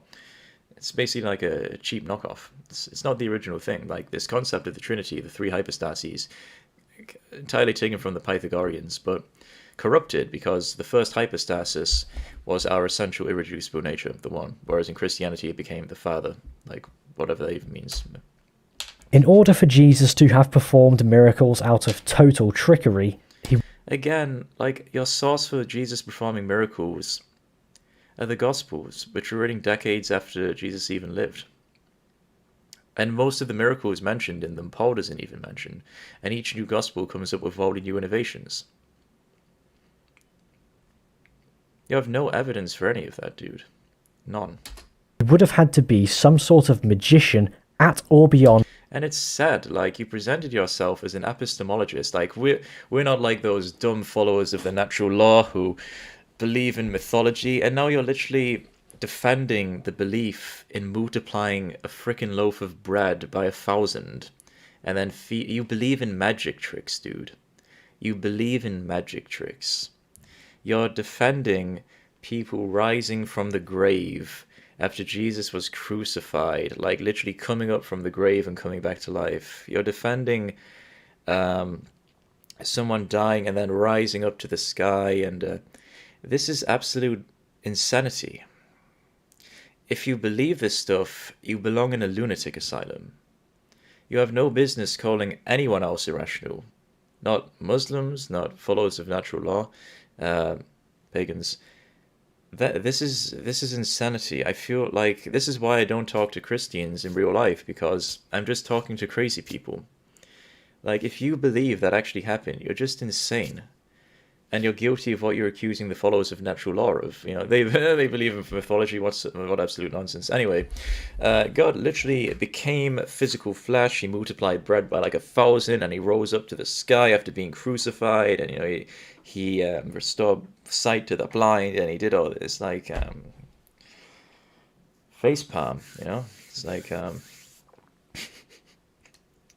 on the level of David Blaine, except 2,000 years ago, with no support team, no modern technology, and no magic camps he could go to on the weekend to train, or Las Vegas casinos to employ him. And what reason would Jesus have for doing any of this if he could have? He died in an extraordinarily painful... I would never have a debate with a person like this. Why? Because there's nothing you can say to change their mind. If you believe bread can be multiplied by 1,000, if you believe someone can die and then come back to life and then rise up to the fucking sky, where he'd just go into outer space and then suffocate anyway.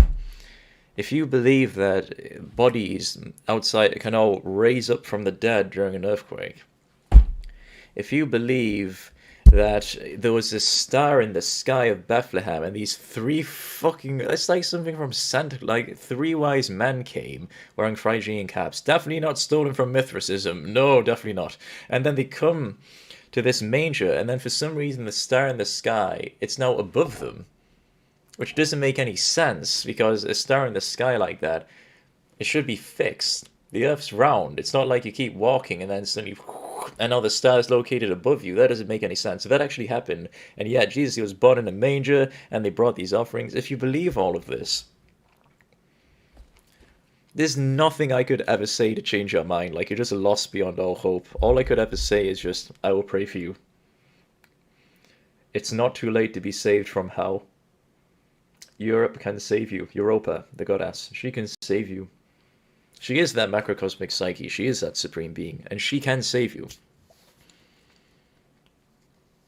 She sent messengers, enlightened sages like the Rishis and Pythagoras and so on. She sent the enlightened sages to every culture before Christianity to tell them that if they accept her, they will be saved. But if they reject her, she will cast them into hell. This is the warning and the good news. If you accept her, all your sins will be forgiven. You'll go to heaven, to paradise. If you reject her, you'll go be sent to hell. I will pray for you. I will pray for you to be saved. And may she, the Supreme Goddess, may she forgive our sins. Supreme God, Europa, may she forgive our sins. May she forgive our sins. I will pray for you. That's my only response. There's nothing else I can say that would, like, change your mind or anything, because if you believe all that stuff, I mean, it would be like me literally believing in, like, Homer's poetry, which you accuse me of, which is kind of funny, because you're guilty of what you're accusing other people of. It's like, you know, personality problems, whatever. I'm not correct, because I also have personality problems. You would have noticed, so it's fine. It's not a problem. I'm also totally fucked in the head. I mean, you have to be if you're interested in, like, spirituality in this day and age, right? And gruesome way, and knew that his mission would result in such a fate. Blasphemy. I need to take a shit now, and I don't know if I can be bothered to do any more of this. If I had something sweet like a can of Coke, maybe I'd do it. But I ate too much white bread, now I feel like I've got pretty much diabetes. Alright, I'll be back. Holy shit. Oh wait, sorry, this is wasting my time with fucking video games because I'm depressed. Like, I went for it. I'm waiting because I have a college degree. I know I'm old as fuck and yet I'm still going to college. I know.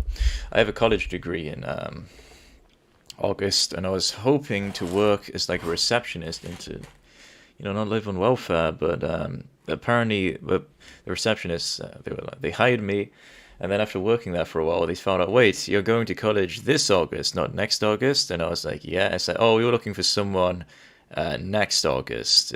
We're looking for someone long term, so you're fired, basically. So I've just lost, so I'm just kind of, you know, depressed right now. I'm just kind of wasting my time eating shit and playing video games and praying, praying and meditating, all ways of like numbing suffering.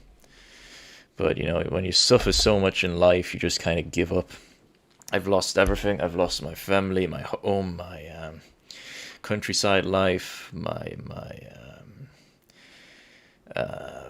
went through an identity crisis, you know, existential crisis, old as hell, yeah, not figured out what it was I wanted in life until recently.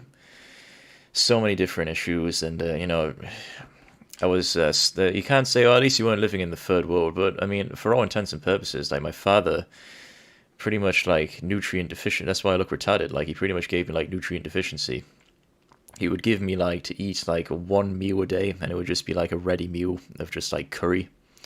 And that's what I'd eat for, like, my whole childhood, but it's totally nutrient deficient. So, like, my entire existence has just been unimaginable suffering, and this is why I believe the gods and the supreme god, also macrocosmic psyche, do not intervene in this world. They don't intervene in this world. It's total rubbish. They have nothing to do with this world. This entire world, the physical world, it's on autopilot. Everything's on autopilot. It's called karma. Everything's on autopilot. Causes causing effects, and effects are causing causes. And there's no intervention. It's not like some noetic being from the noetic dimension anterior to deep dreamless sleep is going to suddenly intervene somehow and then, cause a good harvest. I don't believe that. That's just not true. Not going to intervene and just like fix your life. It's just not going to happen. Not going to happen. So God and the gods and the supreme God also above them do not intervene in this world.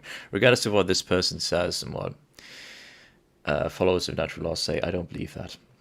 Like, why was God when those poor Christians, and I don't agree with this, by the way, were being, like, massacred in the Colosseums?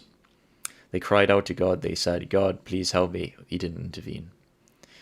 God, the supreme macrocosmic psyche, does not intervene in this world, nor do the gods. Why would they? It doesn't make sense. Everything's on autopilot. So it's like just like you have a simulation, everything's on autopilot in the simulation. So, anyway, was the most heinous of religious crimes in ancient Palestine. And while I'm sure modern magicians love their craft with a great passion, they don't feel the need to claim to be God incarnate, even without the threat of a death sentence by excruciating torture. Jesus... I'm going to have to skip this part because we don't know what Jesus actually taught, regardless of what this man suggests. The vast majority of biblical scholars, by the way, who are reputable sources, hold out to the idea of like the mythological Jesus. So, again, what I just went over. So Jesus was a real person who existed, but pretty much all the miracle stuff was just ascribed to him later, and we don't know what he actually taught. That's what the vast majority of biblical scholars concluded, regardless of what this man would suggest. So, but he can literally believe like bread multiplied by 1,000, and if he rose from the dead and then like ascended to the sky, and all the bodies came up from the grave. He can believe all that if he wants to. I just think it's a bit sad that he thinks... I mean, I literally believe in mythology, but I don't. You now try to say that he in fact... Not did anyone before me, apart from maybe some idiot among the masses, but who cares about them? Could not do it, then you are outright denying God as he has shown human. He was 100%... No, God showed himself through the enlightened sages he sent to every culture, throughout all the ages. Heraclitus, Parmenides, Plato, the Rishis, the Taoists... Many among all cultures. Of course, you have more in certain cultures than others. Like you have more in India, being a highly spiritual, advanced civilization by comparison to ancient Greece. But you will find them among all cultures. All the enlightened philosophers, you find them everywhere. Even among Abrahamics like Ibn Arabi and so on. These are the ones God sends to enlighten people, and this is how God shows himself. I prefer to say herself. I like women. I do not like men. This is how God shows herself, through these prophets, that she has sent to every nation to tell the people to submit unto her. Yes, thank you. If you don't like that, I don't care. You can go whine about it. The point is this, is that she sent the prophets so that we would be purified of our sins, so we would be saved. We would no longer be born in this world. We would attain Satorya or Moksha. That's the original concept. So... And then, God's been shown herself in that way tens of thousands of years. Of course, all these enlightened prophets and sages were vegetarians and advised humanity against killing each other, but humanity continued to kill each other anyway. And this is another point I make about everything being on autopilot. I mean, God sends these agents, tells them, like, guys, could you please not slaughter each other? And then they all slaughter each other anyway. So, what can you do? What can you do? It's all on fucking autopilot. So... On my own life. I've talked about Stoic philosophy before on here, and I will make a few more videos on it, but what I found so remarkable is the compatibility of Jesus' teachings and the Stoic way. Matthew's Gospel, chapter 6, verses 25 to 34 reads, "Therefore I tell you, do not be anxious about your life, what you will eat or what you will drink, nor about your body, what you will put on. Is not life more than food, and the body more than clothing? Yeah. Look at the birds of the air. They neither sow, nor reap, nor gather into barns, and yet your heavenly Father feeds them. Are you not of more value than they? And which of you being anxious can add a single hour to his span of life? And why are you anxious about clothing? Consider the lilies of the field, how they grow. They neither toil nor spin, yet I tell you, even Solomon in all his glory was not arrayed like one of these. But if God so clothes the grass of the field, which today is alive and tomorrow thrown into the oven, will he not much more clothe you, O you of little faith?" Therefore do not be anxious, saying, What shall we eat, or what shall we drink, or what shall we wear? For the Gentiles seek after all those things, and your heavenly Father knows that you need them all. Well, they did it in a pretty bad way. I mean, if you look at the Roman culture, it was bland as fuck. They all wore these bland tunics, and they all ate this bland food that, like, 90% of the time just consisted of bread. And maybe they were concerned with what they dressed and what they ate, but they had pretty low standards. So, sorry if anyone's offended by it. How dare you insult ancient European? I mean, it's the truth. Like, it was bland as hell, dude. Like, so. Seek first the kingdom of God. They weren't like India or ancient Egypt. They weren't spiritually focused civilizations. They were more focused on worldly life. Although you did have enlightened mystics among them, but... And his righteousness, and all these things will be added to you.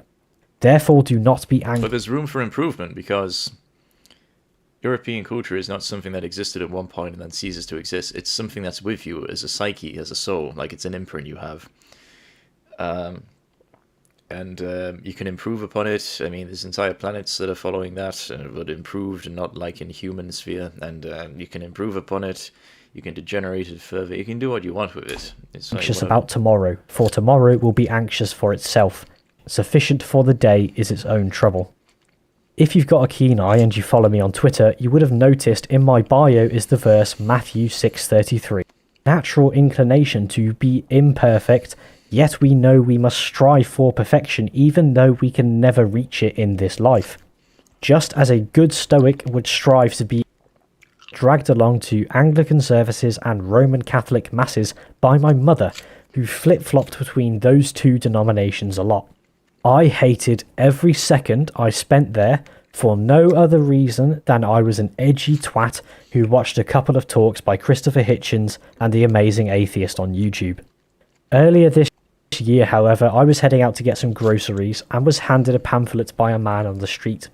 I'd never stopped to talk to one of these people who hand out leaflets before, but for no reason I can explain this time I did.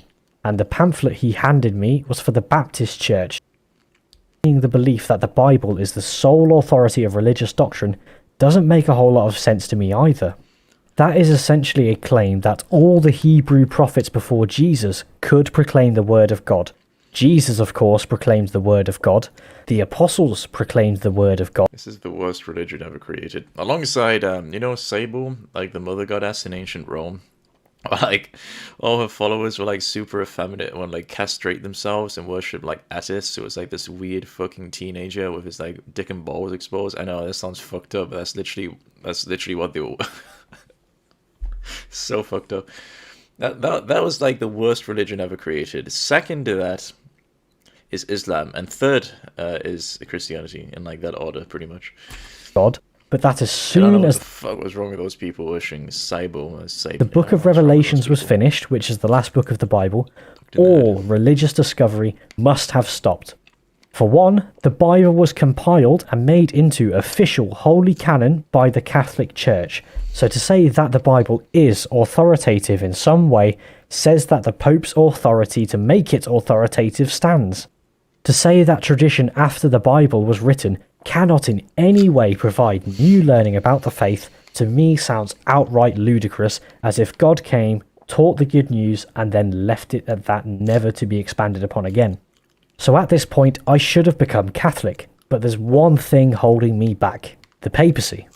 Catholic tradition holds that the Pope is the supreme leader of all Christianity, and that when speaking ex cathedra on matters of doctrine and morals, he is in fact infallible. I understand that infallible does not mean impeccable, and I imagine lots of my viewers would find Pope Francis to be less than impeccable. But infallibility states that if Francis writes an official theological document, it is 100% true, No, I mean, we followers of natural law, European, we need a single leader, ASAP. Now, if there's any Vedic people watching this, in India, you need to unite under a single ruler, ASAP. ASAP, there needs to be one ruler who rules over the whole religious community. And that's the way it needs to be.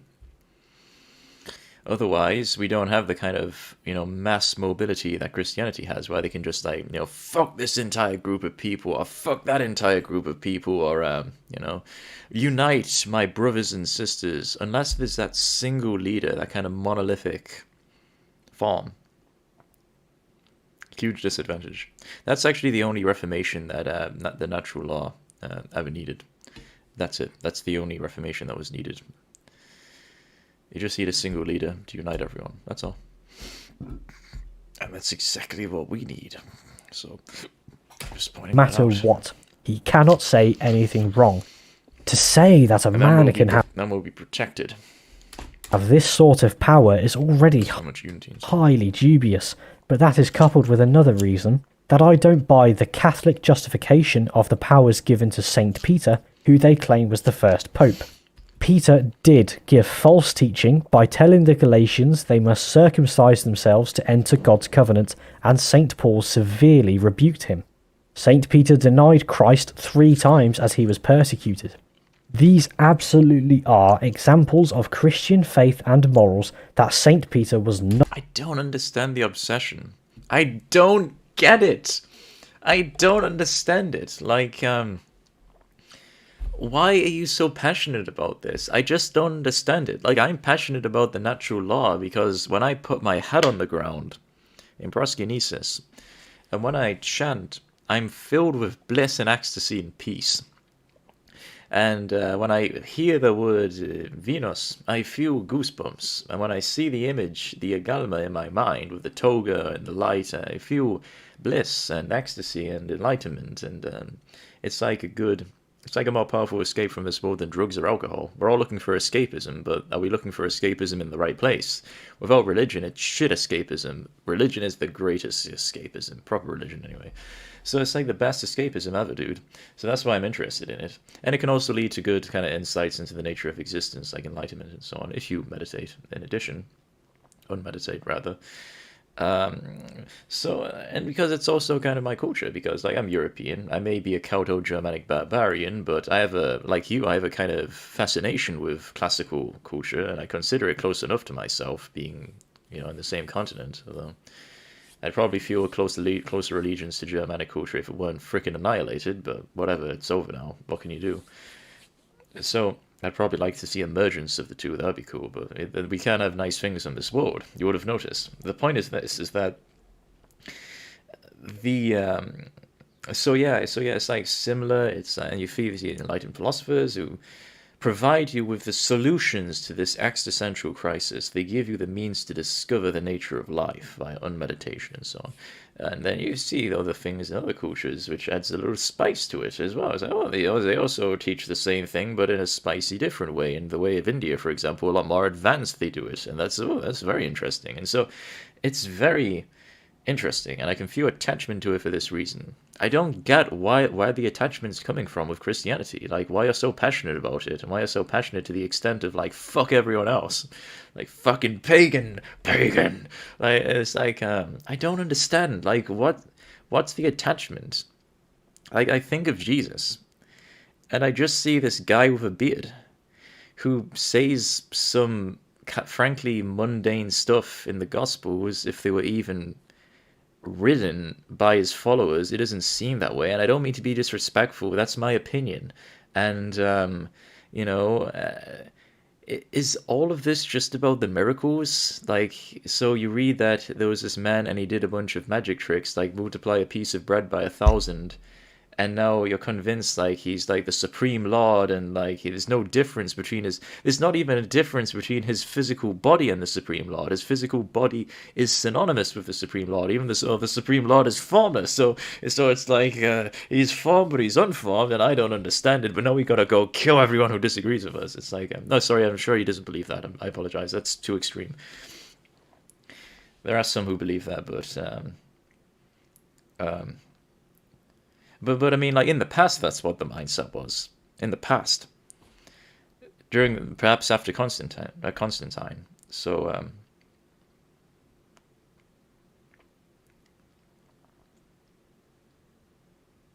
I don't get it. Like, when I think of Jesus, I just can't feel devotion to that form. Number one, because I recognize that it's a European form. Like, here's this European guy with a beard and long blonde hair, but that's not what Jesus looked like. I mean, his physical body, not Jesus himself, actually. But that's not what his physical body looked like. It was a Hebrew, and that's fine. I have nothing against Hebrews, but like I can relate. I'm just saying, I love Hebrews, and if they were suffering, my heart bleeds for them. I hate what's going on in Palestine when the Palestinians are like shooting them up, for example. I hate that. And I likewise hate it when when innocent Palestinians get killed in Israeli strikes. It's horrible. My heart bleeds. I'm just saying that it's just this inherent psychology that I feel an inherent connection when I see a European face more than a non. That's not. I'm not saying that. That's just psychology. There's nothing you can do about that. That's just psychology. Like, so that's why, by the way, every culture portrays Jesus in their own image. So Africans portray Jesus as a black guy, Asians portray Jesus as an Asian guy, and white Europeans portray Jesus as white European. This is why all of them do it, because they relate to that more. So that's just basic human psychology, and this has been found by like psychology studies that Asians relate more to Asians, blacks more to blacks, and whites more to whites. I mean, we can deny it, but it doesn't change reality. It doesn't change those psychological studies. And I'm not endorsing it or saying it's a good thing or a bad thing. I'm just pointing out those studies and so on. I'm not endorsing any particular view. I'm just saying that that is human psychology. And so naturally, being a human, I feel more attached to these European archetypes. Like, not just like classical, but even like Germanic, like Freya and Odin and these classical ones like Athena and Venus. I mean, there's countless ones of them. Those are just the main ones. But of course, those are just the agalamas, the images of them. There's more attachment for them. So I can't feel that for Jesus, because even though it's being portrayed as like, and I know that's just not true. You know, I'd prefer it if it were a European archetype like Athena. I would prefer it. And this is why, you know, the Vedic guys in India, they may like Europeans, and if Europeans are suffering, their heart may bleed for them, and vice versa, but they want to worship gods who are made in their own image, like Vishnu and Shiva and, you know, and so on and so on. And that's fine, that's human psychology. I mean, that's just human psychology. Occasionally you have some intermixture, like syncretism, where cultures combine each other's gods and religions, and that inevitably would have happened if European religion wasn't destroyed, and it came into closer contact with Vedic religion. Inevitably there would have been syncretism, like between Apollo and Krishna. It just would have been Krishna and Apollo, and it just would have been Indra and Jupiter. It just would have been totally inevitable, because that's what happened in like literally every culture to ever exist, the syncretism. But generally speaking, people like to see the divine in a way that is most relatable to them. And I can't do that with Jesus. Not just because it's being portrayed as European, which is not true in the Hebrew body, but also because it's a masculine archetype. So Jesus has this beard, and, you know, he's a masculine archetype. I don't like that. Like, unless God is personified as a woman, I cannot feel any attachment. Excuse me.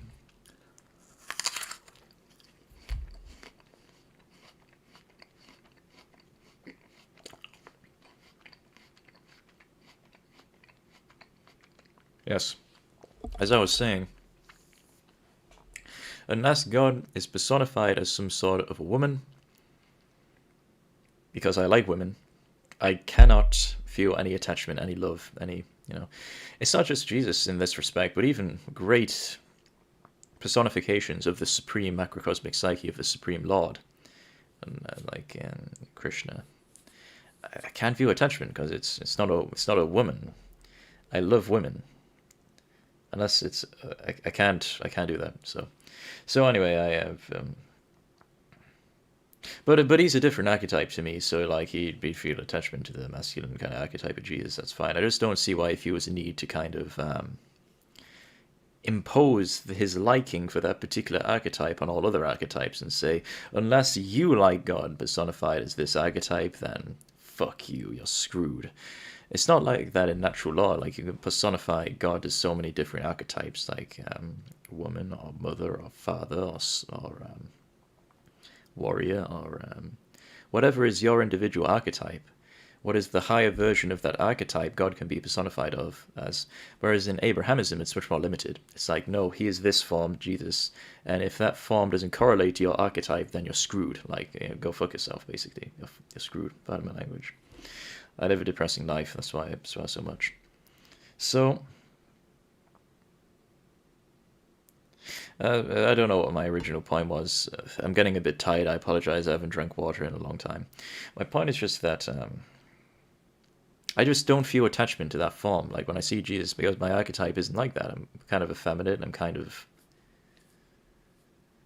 I mean, if Jesus was a woman, I guess I'd feel like very strong attachment to that. But even then, if you told me that, no, she literally like multiplied a loaf of bread by 1,000 and she literally like died and then rose up to the sky, I'd still be like, I think you're totally insane. I'd still have that point of view. You're literally believing in like... I don't even know if that was originally intended to be mythology, like, you know, the Perunas or the Iliad or the Theogony or the Eddas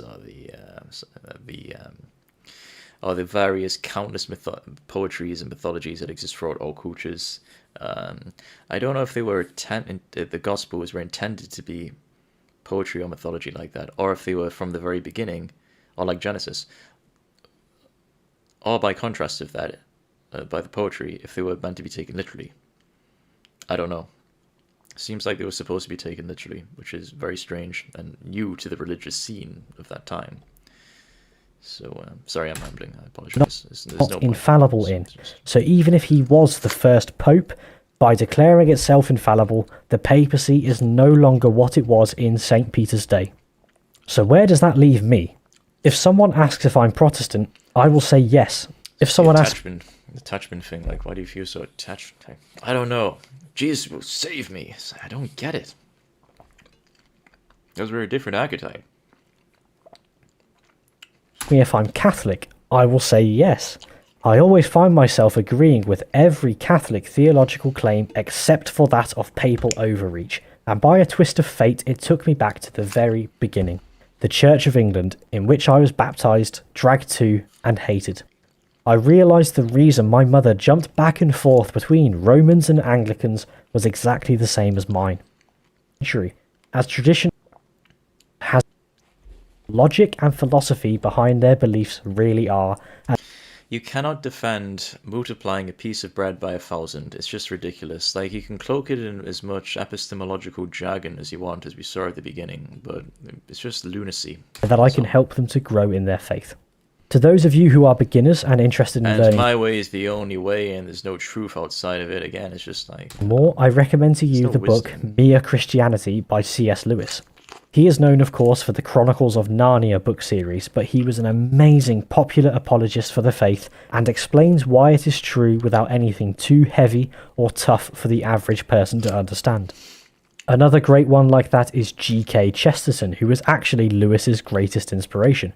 Chesterton was a great example of a witty British aristocrat, so if you like a little bit of dry and convoluted humour paired with sartorial poetic language, his book The Everlasting Man is your go-to. If you want to dip your feet into some real theology, you can get a book of selected writings by Thomas Aquinas. I'd literally rather just read like the Enneads, or like books by Plato, which is where all of his philosophy is just stolen from. Which is great, because his magnum opus is called the Summa Theologiae, and it is often printed into 5 enormous books and could easily cost you over £100. So the selected writings are much more doable. Also check out the Thomistic Institute on YouTube for short-form content, and find them on podcast services for proper lectures, not unlike the Mises Institute. Pints with Aquinas is easily my favourite Christian YouTube channel, so check him out for more Catholic stuff. And if you want to learn more about the minefield of denominations that exist, check out the channel 10 Minute Bible Hour, where the host Matt goes to... Sorry for skipping through so much of this video.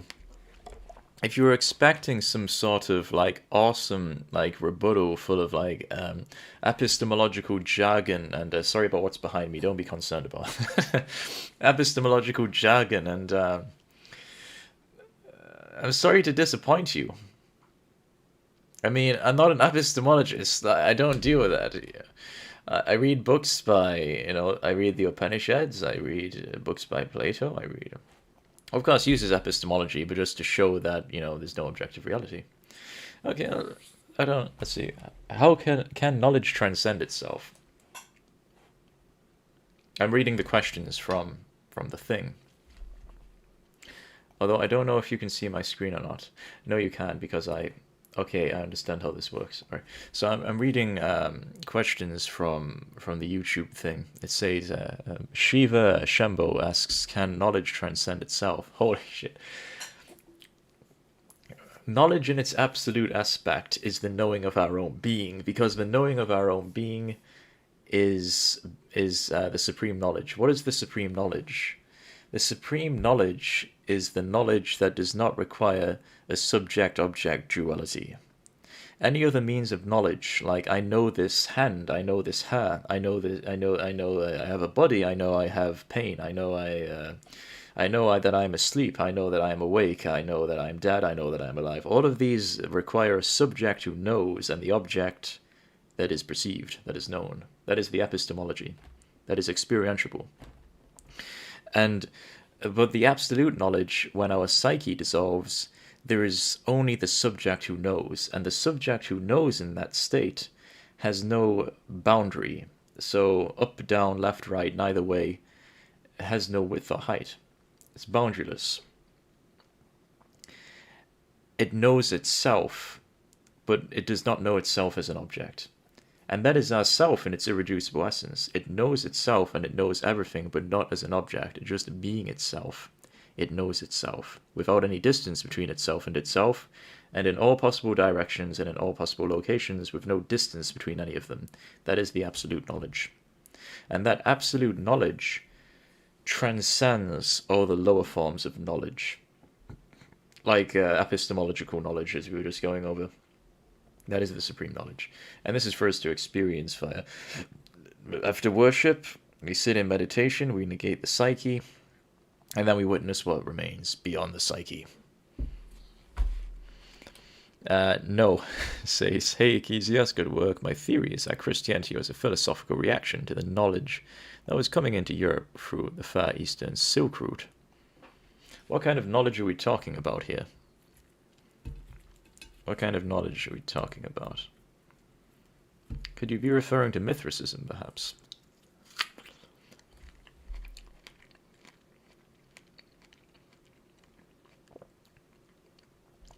It's possible, I don't know. Taoism was quickly creating the concept of one unseen, uncreated force that governs everything. This aligned with the Judaic God, so it's natural to combine these two worldviews. I don't know when Taoism was created.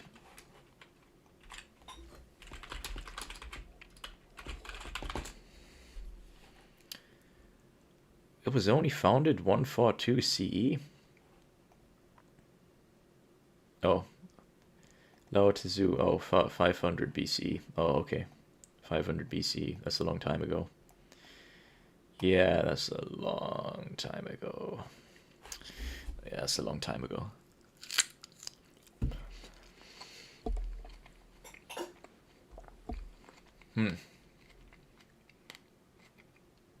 That's a long time ago. Well, from what I've read of the Tao Te Ching, and I've read 3 different translations, but I don't know Chinese, unfortunately, so I don't know what the hell I'm talking about, of course. It's true to an extent. If you don't know the original language of a book, then whatever. So, but from what I've read, the Tao seems to be impersonal. There's a quote by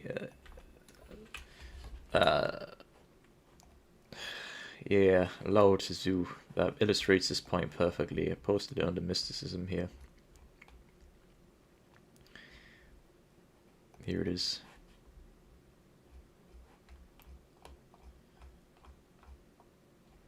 Yeah, this is it. This is from number 4 of the Tao Te Ching. The Tao is like a well, used but never used up. It is like the eternal void, filled with infinite possibilities. It is hidden but always present. I don't know who gave birth to it. It is older than God. So God here is the deity in Chinese, singular instead of plural. So that's referring to Saguna Brahman. Second and third hypostases, the creator of everything, the organizer of everything, the macrocosmic psyche, not the irreducible nature of the macrocosmic psyche. The essential irreducible nature of the macrocosmic psyche, or God, would be referring to the Tao, like a well, an eternal void filled with infinite possibilities. How does Lao Tzu know this? Because via isolation and meditation and detachment, he's gone within himself like other enlightened sages. His mind's gone silent, and in that state of silence, it's kind of just bubbled up, dissolved. And then he's realized his essential irreducible nature. And perhaps gone a bit batshit insane as a side effect. Happened to me, you can't avoid that. From the detachment mainly, not necessarily from the dissolution of the psyche. The point is that so older than God, he's referring to the essential irreducible nature of God, and that is the Tao. That's what it seems like from that, and there's other verses that point to that. This is the invocation of divine identity, by the way, from ancient Egyptian. I think it's either coffin or pyramid texts. I am the pure one of eye or vision. Oh God. Not shall I die. I shall not die a second time. My moment is in your bodies. All forms are my habitation. I am he who is unknown. All rosy-faced beings are within me. I am the unveiled. It's pretty vague. I am the only one in your bodies. I'm the pure one. Vision. I love these ancient Egyptian because it's all so freaking vague. Like I am the pure one of I.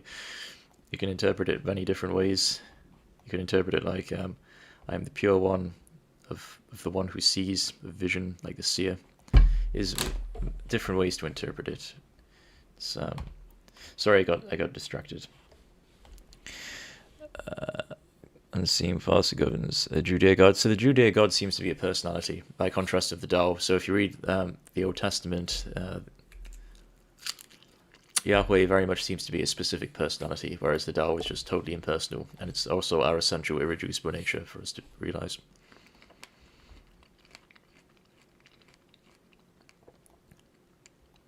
As such, Jesus often preached, I am the way, and Christians was known as followers of the way. Yeah, he did say that, didn't he? He said, well, in the gospel, I am the way, the truth, the path. He says something like that. Yeah, similar to like the Tao, which means literally like the way. I am the way. The Tao, I am the...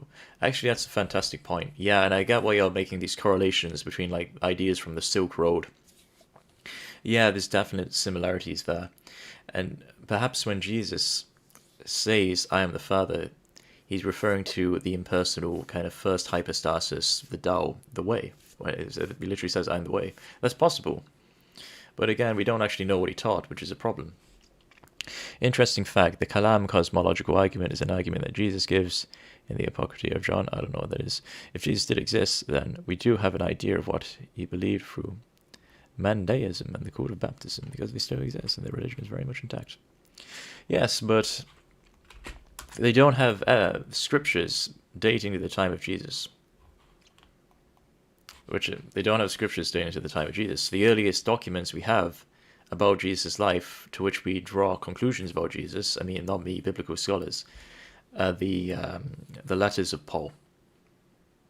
And that came, like, a long time after Jesus.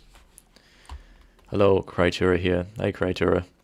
Critura, if you want, you can rejoin my Discord server. I don't know if you left because, like, underneath self-help advice, like, where is it?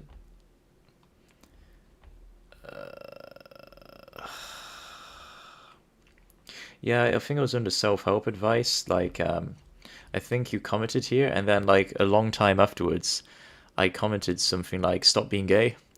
That wasn't directed at you. That was just like something I was throwing out there randomly. It's like self-help advice in general to myself and everyone else. I wasn't directing that towards you. I don't know if that's why you left the server or not. I can't send you a message because we're not on the same server, so it's impossible.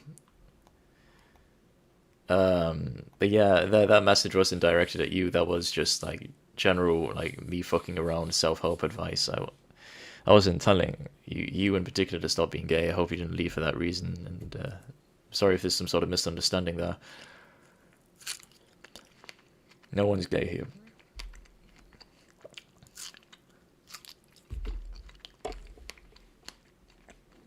Just slightly effeminate. Slightly. Here's a Gnostic quote, lol.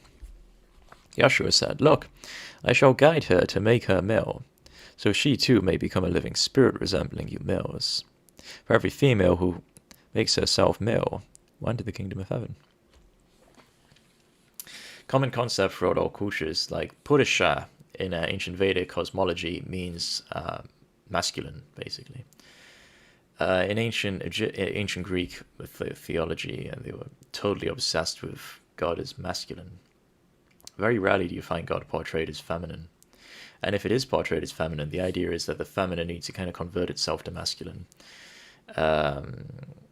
So you did occasionally have females in the ancient world, very occasionally, who were interested in spiritual realization and so on. Like, men have treated women so bad for so long. I know there's a lot of people watching this who would be like, how dare you say that? It's true. Like women have just been kind of like forced to just like stay at home and raise children and just do nothing besides that.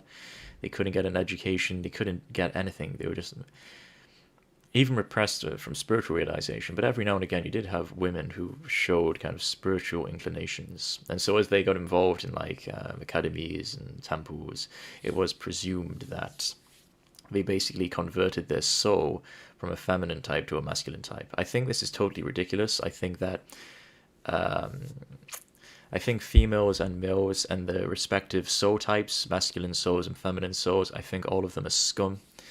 I don't think there is any good man or woman on this planet. I think all of them are just trash and scum, and I couldn't care what happens to them. I'd go as far to say they do not even have souls, the majority of people here. Oh. That's a sign from God. Oh, something tasted off about that strawberry. Oh. Oh. A fishy taste. Sign from God that I should stop being fishy. But this idea of the ancient world, like, no, like the masculine is the best and the feminine is like bullshit, and the feminine has to convert itself to a masculine before it can attain enlightenment. This is nonsense. Like, what are you talking about? Like, feminine and masculine are just proclivities. Like, if you have an inclination for, you know, extreme passivity and beauty and gentleness, and then you end up with then you're a feminine soul, and you end up with a female body. If you are, you know, no, you're like, fuck, I have better things to focus on. I'm not gonna fucking focus on my makeup. I'm gonna go pick up a sword and philosophize and, you know, do some construction work. And, you know, if it's masculine, then you have a masculine soul, and you end up with a male body. I mean, that's literally, and there's a lot of variety like this, and there's also a certain gray areas. I am one of those gray areas, but the point is that generally speaking, that's how it functions. It's nothing to do with like the masculine principle is so much more superior to the feminine principle. It's like, what are you talking about? They're just proclivities, they're just desires people have. So I'll leave it there. Sorry if you were expecting like some awesome rebuttal full of like epistemological jargon. Like, I'm not into that. I just do wisdom. So we'll end with chanting, because if we don't chant, we're just animals. But I'll eat this strawberry first. Assuming it doesn't taste like fish. It's fine.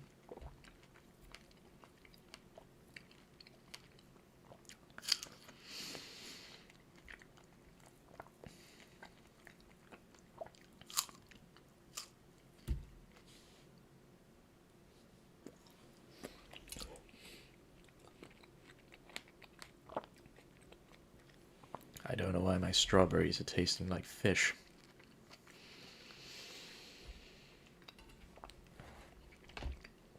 Now here's the problem. When we chant, our chanting sucks. It can still give us enlightenment, but it sucks. It ain't Sanskrit, that's for sure. I don't even chant in Latin, I just chant in English. You can chant with me or you can not chant with me. It's fine. Now the problem is that we don't have an image of Venus. An agalma. We don't have a physical image, so we need to create a mental one instead in our mind's eye, which is fine, it functions the same way.